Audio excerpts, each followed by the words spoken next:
जय Hind dear student. इस lecture में हम लोग डिस्कस करने वाले हैं distinction between the properties of alpha beta and gamma radiation.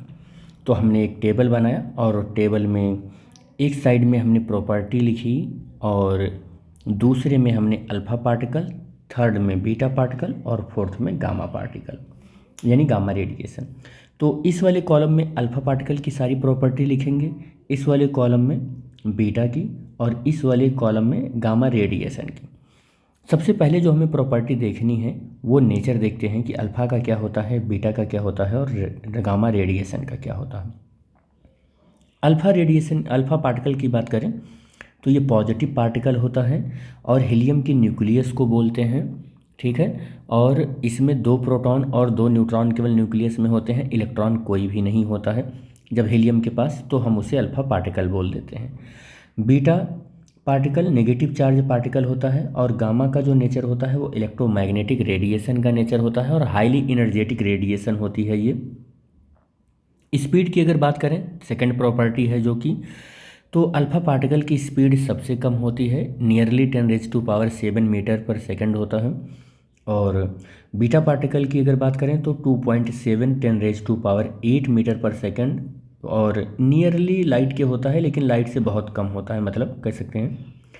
और यहाँ पर गामा रेडिएशन यानी नियरली स्पीड ऑफ लाइट के इक्वल होता है, नियरली इक्वल होता है, जो 3 × 10⁸ मीटर पर सेकंड ही मान लिया जाता है और वैक्यूम के अंदर।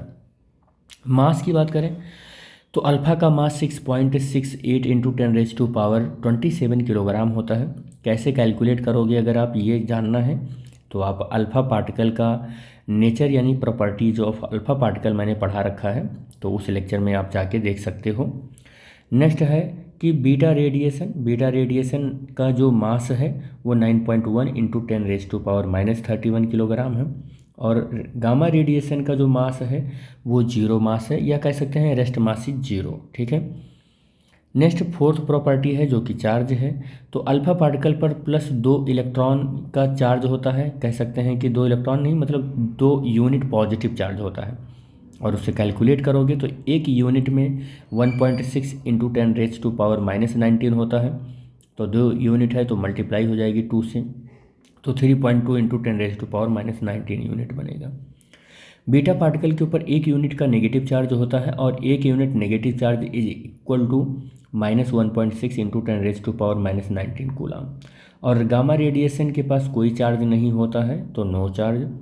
स्पेसिफिक मास की बात करें, स्पेसिफिक मास का मतलब होता है कि चार्ज अपान मास। तो क्यू अपान मास अगर हम करें तो क्यू अपान मास की जो वैल्यू है 4.79 × 10⁻7 कूलाम पर किलोग्राम अल्फ़ा पार्टिकल के लिए होगा और गामा के लिए 1.7, गामा करें बीटा के लिए 1.76 × 10⁻11 कूलाम अपान किलोग्राम।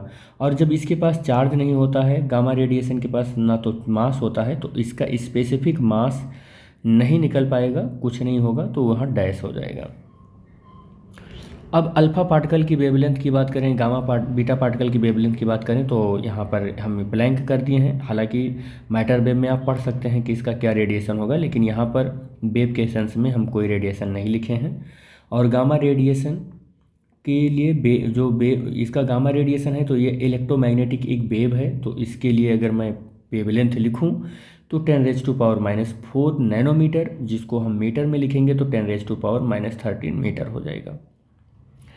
सेवेंथ प्रॉपर्टीज की अगर बात करें जो कि effect of electric and magnetic field है, तो less deflected but opposite to the beta particle होता है। अल्फ़ा पार्टिकल जिधर बीटा पार्टिकल जा रहा होता है उसके अपोजिट में होता है, यानी कि हम ऐसा कह सकते हैं कि अल्फ़ा पार्टिकल पॉजिटिव प्लेट, जो इलेक्ट्रिक फील्ड का पॉजिटिव प्लेट है उसकी ओर अल्फ़ा पार्टिकल डिफ्लेक्टेड होता है और beta particle alpha particle negative plate की ओर डिफ्लेक्टेड होता है।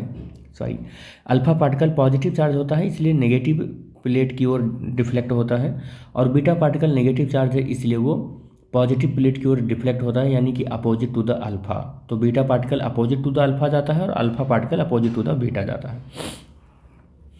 और गामा रेडिएशन के पास कोई चार्ज होता ही नहीं है, तो इलेक्ट्रिक और मैग्नेटिक फील्ड में कोई भी एक्शन वो शो ही नहीं करेगा, तो अनअफेक्टेड रहेगा ये।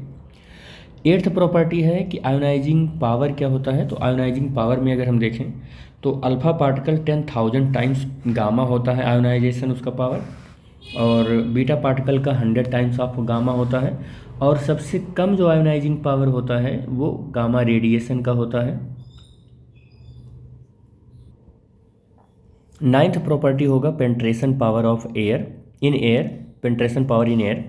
तो बहुत स्मॉल इसका होता है, 3 to 8 सेंटीमीटर एयर में चल पाता है। ये इसका थोड़ा लार्ज होता है, और कितना होता है 5 मीटर इन एयर होता है, और इसका 500 मीटर इन एयर होता है। यानी कि किसका, गामा का 5 मीटर इन एयर होता है, 500 मीटर इन एयर होता है, और इसका 5 मीटर इन एयर होता है। ठीक है, अगर हम स्टॉपिंग डिस्टेंस की बात करें तो अल्फ़ा पार्टिकल बहुत थिन पेपर शीट से ही रोक लिया जाएगा, थिन पेपर शीट से ही रोक लिया जाएगा। और बीटा पार्टिकल की बात करें तो 5 मिलीमीटर की थिक एल्युमिनियम शीट से रोक लिया जाता है। और गामा रेडिएशन की बात करें तो ये अप्रॉक्सीमेटली 30 सेंटीमीटर की थिक आयरन की शीट से रोक लिया जाता है। और बायोलॉजिकल डैमेज की अगर बात करें तो alpha particle less biological damage, ये थोड़ा सा मोर बायोलॉजिकल डैमेज, और ये इमेंस बायोलॉजिकल डैमेज कर देता है। तो these are the important things या important property regarding to the alpha, beta and gamma. तो हम इस लेक्चर में बस यहीं तक डिस्कस करेंगे, मिलेंगे नेक्स्ट लेक्चर में जो कि है changes within the nucleus in alpha, beta and gamma emission. तो thanks for watching the video, thank you बेटा।